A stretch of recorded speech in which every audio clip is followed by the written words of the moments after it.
Welcome, ladies and gentlemen, to what was more of a public practice session than a football match between Manchester City and Palermo.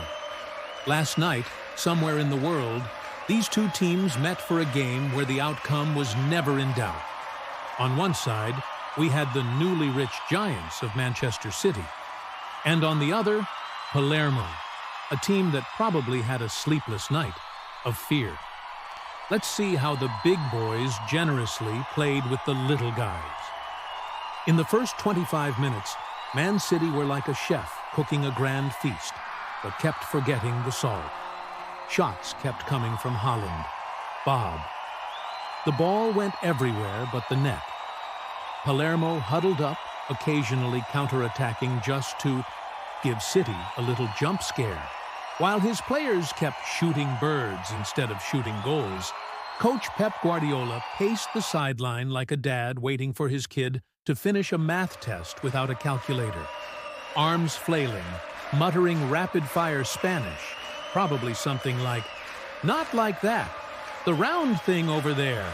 The first half was a classic cat-and-mouse game.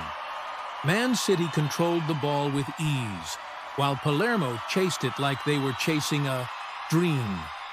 Palermo's defense, though disciplined, only succeeded in making Manchester City take a few extra minutes to score. At the 25-minute mark, the blonde destroyer, Erling Haaland, made his presence felt. He received the ball, controlled it with a nonchalant grace, and then fired a decisive shot. The Palermo goalkeeper could only watch, knowing he had no chance. Haaland proved that an assassin can be both lethargic and ruthless. After the break, Pep Guardiola, in a moment of sheer mercy, decided to give the Palermo players a break. He subbed off the entire starting lineup, making way for a fresh wave of young talent and newcomers. Just when Palermo thought they could catch a breath, the nightmare began all over again. The new signing, Tijani Reinders and Savinho, players Palermo probably hadn't even heard of, officially joined the destruction crew. At the 59th minute, Reinders, following a perfect pass from Savinho, fired a decisive shot, making it 2-0. The goal was more than just a goal, it was a statement. It proved that Pep's gems are not to be underestimated. At the 82nd minute, Reinders thought, "One goal isn't enough for Palermo to remember me." Receiving a pass from Divine Mukasa, he finished as coldly as a cashier scanning a barcode. Quick, clean, precise. Keeper Gomez could only sigh like, "Here we go again."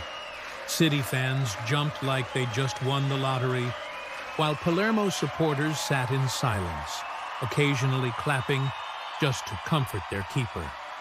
Reinders celebrated, raising his hand as if to say, "You can start Googling how to spell my name now." The match concluded with a 3-0 scoreline. It wasn't just a victory, it was a warning to the rest of the football world. Man City's strength lies not only in their starting lineup, but also in their assassins on the bench. Perhaps after this match, other coaches will start having sleepless nights, thinking of ways to stop this all-star team. As for Palermo, we hope to see you in another friendly match, hopefully against a more forgiving opponent.